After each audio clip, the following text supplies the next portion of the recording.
Die grootste verrassing is dat hulle sê altyd vir jou, jy weet, jy moet krediet maak om krediet te kan kry en dis waar die lokval begin.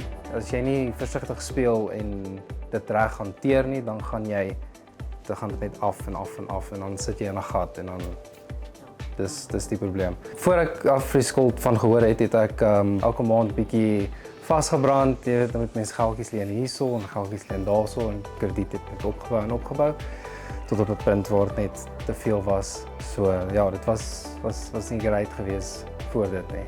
Ja, ek dink maak maar staat om die mense rondom jou as jy eers vasgevang is om net op te help at least sodat jy net kan deurdruk. Ek het baie hulp gehad van familie en vriende en is altyd maar baie dankbaar vir dit.